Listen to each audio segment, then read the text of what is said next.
I opened the barn door and froze. Right there, on the edge of the porch, lay a massive shape that didn't belong. My first thought? Some poacher dropped a rug on my property. But then I saw the ribs rise, slow and shallow. It was a bear, a full-grown grizzly, breathing, barely. I didn't scream. I didn't run. I just stood there, one hand on the doorframe, the other still holding the damn feed bucket. The wind shifted, and I caught the scent. It wasn't fresh blood. It was rot, starvation, exhaustion. It smelled like death on the edge of giving up. The morning was unusually still. No birds.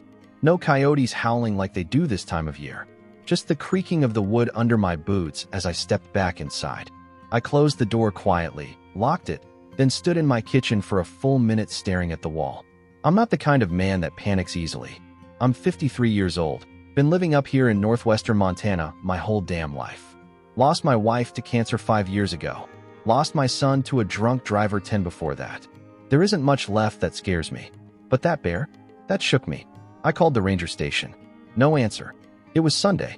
Of course it was Sunday. I thought about driving down to the sheriff's, but I didn't want to leave the bear. Not sure why. Just didn't feel right.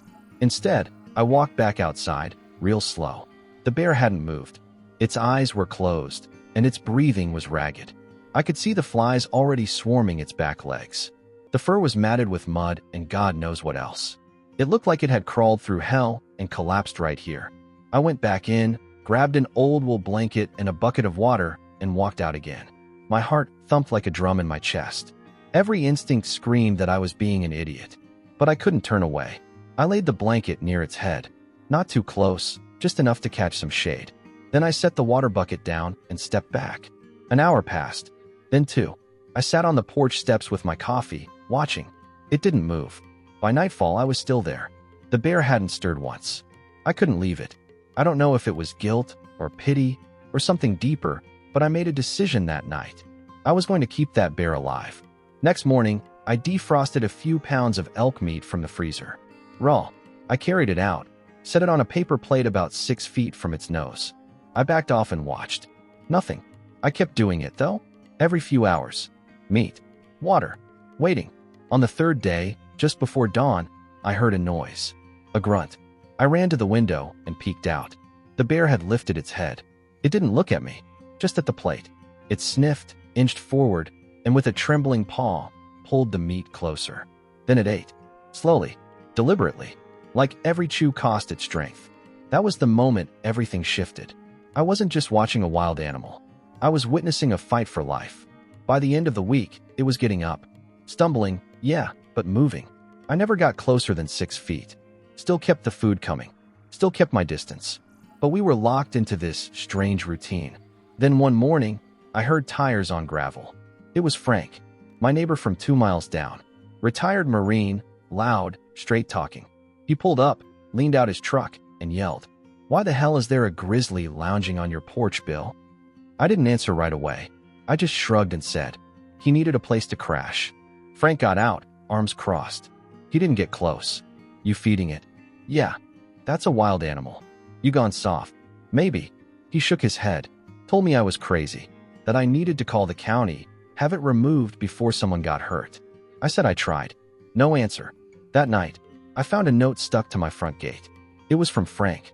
Said if I didn't handle the bear, he'd handle it for me. I burned the note. A few days later, a Forest Service truck showed up. A woman got out. Mid-30s, ponytail, green uniform. Introduced herself as Ranger Susan Clark. Said she'd gotten a call from a concerned neighbor. I pointed toward the bear, who was now resting in the shade, eyes half closed. "He's not hurting anybody," I said. "It's still a grizzly. It's also half dead. I'm just trying to help." She didn't argue. Just pulled out a notepad, started writing. Told me it was illegal to feed wildlife, especially predators. That I was putting the community at risk. I looked her in the eyes and said, "You can find me. You can yell at me. But I'm not letting him die." She paused, then did something I didn't expect. She sat down on the porch, a few feet from me, and just watched. For a full hour. When she finally stood up, she said, "Let me make a few calls. There might be a way to relocate him. Somewhere safer." Days passed. The bear, who I'd started calling Rusty, kept improving. He limped a bit, ate better, even grunted when I came outside, like some kind of greeting. I never touched him, never got too close. But we understood each other. Then came the worst night. A storm hit hard. Rain, wind, thunder that shook the walls. I checked outside twice, and Rusty was gone. Just gone. I searched the woods with a flashlight. Called out like a damn fool, as if he'd answer. Nothing. I barely slept. But at dawn, he was back, lying near the barn. Next to him was the body of a deer. Not torn apart, not mauled. Just placed there, like an offering. That morning, I cried. Not loud, not long. Just enough to feel the weight of it all. This creature, who should have killed me 10 times over, had come back. Brought food. Survived. A week later, Susan returned. Said the sanctuary in Idaho was ready. They had the means to sedate and transport him, but only if I could lure him into the trailer. It felt like betrayal, but I knew it was the only way he'd live out his days safe. I made a trail of meat leading into the crate. Watched as Rusty hesitated. Sniffed. Walked in slow. The door closed behind him. As they drove off, Susan handed me a card. Said they'd send updates. Photos. 2 weeks later, I got one. Rusty, standing on a hill, thick fur returning, eyes bright. He looked free. And me? I finally started repairing the barn. Repainted the porch. For the first time in years, I felt like waking up meant something again. I saved a bear. But the truth is, he saved me first.